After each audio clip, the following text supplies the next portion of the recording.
అది పవన్ చంద్రబాబు కలిసి వస్తే జగన్ వీళ్ళిద్దరూ కలిసి కట్టుకున్నా ఏం చేయలేడు జగన్ని. అది వాళ్ళిద్దరూ కలిస్తే మెజారిటీ రావచ్చు. వీళ్ళిద్దరూ కలిసినా జగన్మోహన్ రెడ్డిని ఏం చేయలేరు. అది చంద్రబాబు కలిసి వస్తే జగన్ ఓడిపోయే పరిస్థితి ఉందా? ఎలా ఉంది? ఓడిపాడు మరి వాళ్ళిద్దరు కలిస్తే వాళ్ళ బలం ఎక్కువ వచ్చాము. బలం ఎక్కువ రాదు. చంద్రబాబు కలిసి వస్తే జగన్ ఓడిపోయే పరిస్థితి ఉందా? ఎలా ఉంది? జగన్ గెలుస్తాడు మళ్ళీ. మరి వాళ్ళిద్దరు కలిస్తే వాళ్ళ బలం ఎక్కువ. వాళ్ళిద్దరు కలిస్తే వాళ్ళ ఓట్లు వాళ్ళకి పడతాయి, ఈ నోట్లు ఈయనకు పడతాయి. అది మరి అన్నీ కలిసి పెరుగుతాయేమో. పవన్ చంద్రబాబు కలిసి ఎక్కువ అవుతాయేమో. వాళ్ళు ఏమి ఎక్కువ కావు. ఈయనకుండే బలం ఈయనకున్నాయి.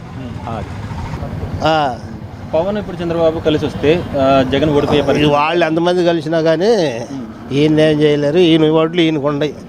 అది చంద్రబాబు కలిస్తే వాళ్ళు కాదండి, పాకిస్తాన్ వాళ్ళు కూడా తెచ్చి కలుపుకోమనండి. ఏమైంది? ఎంతమంది కలిసినా ఏమైందండి? పాకిస్తాన్ వాళ్ళని, రష్యా వాళ్ళని కూడా తెచ్చి కలుపుకోమనండి.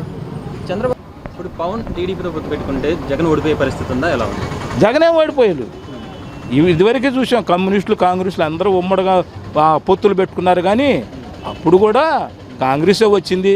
ఇవాళ ఏంటంటే కాంగ్రెస్ వాళ్ళ నుంచి చీలేడినా ఈయన పథకాలు బాగుంటాయి, ఈయన తప్ప ఎవరు రారండి. అది పవన్ పొత్తు పెట్టుకుంటే ఈసారి టీడీపీతో, ఎందుకంటే ఆయనకి పక్కన సపోర్ట్ లేదు. ఇంకా అందుకని చెప్పి పక్కనున్న పవన్ కళ్యాణ్ గారిని పెట్టుకున్నారు. కానీ అసలు రానే రాడు, కష్టం రావడం.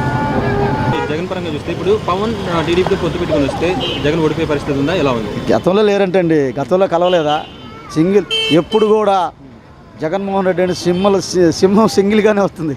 వాళ్ళిద్దరు ఎవరు కలిసినా కానీ, ఇంకొకరు కలిసినా, బీజేపీ కలిసినా, టీడీపీ కలిసినా, జనసేన కలిసినా జగన్మోహన్ రెడ్డి గారికి ఏమీ కాదు. అవి వేస్ట్. కొన్ని పార్టీలు మనం చెప్పకూడదు, కానీ కొన్ని పార్టీలకి డిపాజిట్ కూడా రావు. టీడీపీ జనసేన కలిస్తే వైసీపీకి నష్టం లేదు. ఇంతమంది వెళ్ళలేదా? వచ్చిందా? ఆ అబ్బాయి ప్రతిపక్షంలో ఉన్నప్పుడు కలిస్తేనే ఈ అబ్బాయి వచ్చాడు. ఈ అబ్బాయి ప్రజలందరికీ మేలు చేస్తున్నప్పుడు కనీసం అందరూ తీసుకున్న ఇష్టం లేకపోయినా పార్టీ పక్షంగా కులపరంగా ఉన్నప్పుడు కొందరైనా చేస్తారు. ఈ అబ్బాయికి తీసుకునేవాళ్ళు. మరి ఆ అబ్బాయి గెలవడానికి అవకాశం ఉందా లేదా? ఏది ఇదిగో ఇంకా రెండు పార్టీలు కలిసినా జగన్ ఏం చేయలేరండి. ఆయన పరిపాలన అట్టుంది. ఎందుకంటే ఆయన పరిపాలన చక్కగా సాగిపోతుంది, ప్రజలకు అనుకూలంగా ఉంది. అదే లేదండి, అవన్నీ ఉత్తమ మాటలు, వేస్ట్ మాటలు మనం అనుకుంటాం. ఆయన గురించి అనుకుంటే అసలు మన మాటే పోయినాయి. పవన్ టీడీపీతో పొత్తు పెట్టుకుంటే వైసీపీకి ఏమైనా మైనస్ అవుతుందా? ఓడిపోయే అవకాశం ఉంటుంది. వైసీపీకి మైనస్ అవుతుందా అని వీళ్ళు అనుకుంటున్నారు. వైసీపీ మైనస్ అవ్వడానికి ఈయన పెట్టిన పథకాలు కానివ్వండి వాళ్ళ వల్ల కాదు, ఎవరూ చేయలేరు. రేపొద్దున వచ్చినా కానివ్వండి వాళ్ళ వల్ల కాదు. ఇప్పుడు ఈయన పెట్టిన తప్పు అన్నప్పుడు రేపొద్దున తీసేస్తే వాళ్ళు రైట్ అట్ అవుతుంది. రేపు గవర్నమెంట్ వాళ్ళు ఫామ్ చేశారు అనుకుందామండి, ప్రజల్లోకి పెట్టిన పథకాలు తీసేయగలరా వాళ్ళు? వాళ్ళ వాళ్ళు అవుతుందా? ప్రజా వ్యతిరేకత రాదా? ప్రజలు ఎలా ఒప్పుకుంటారు? ఏమయ్యా ఆ నాయకుడు తీసుకొచ్చి పథకాలు పెట్టి మాకు కడుపు నింపుతున్నాడు పేదలకి, మీరు వచ్చి పథకాలు తీసేస్తే ఎట్లా అంటున్నారు? రేపు ఎలక్షన్ మేనిఫెస్టో పెట్టుకొని వీళ్ళు వెళ్తున్నప్పుడు వాళ్ళ మీద వాళ్ళు 100 పథకాలు పెడితే 101 పెట్టాలి వీళ్ళు. అంతేగానండి 90 పెడితే జగనే హైలో ఉంటాడు. అంటే ఇప్పుడు పవన్ ఇప్పుడు చంద్రబాబు ఇద్దరు కలిసి వస్తే జగన్ ఓడిపోయే పరిస్థితి ఉందా? ఎలా ఉంది? అవన్నీ కరెక్ట్ కాదండి. ఏనాటికి జరిగిద్ది అది? నా ఉద్దేశంలో లేదు. కష్టం. మరి చంద్రబాబు అంటే జగన్ ఓడిపోతాడా పవన్ చంద్రబాబు కలిస్తే?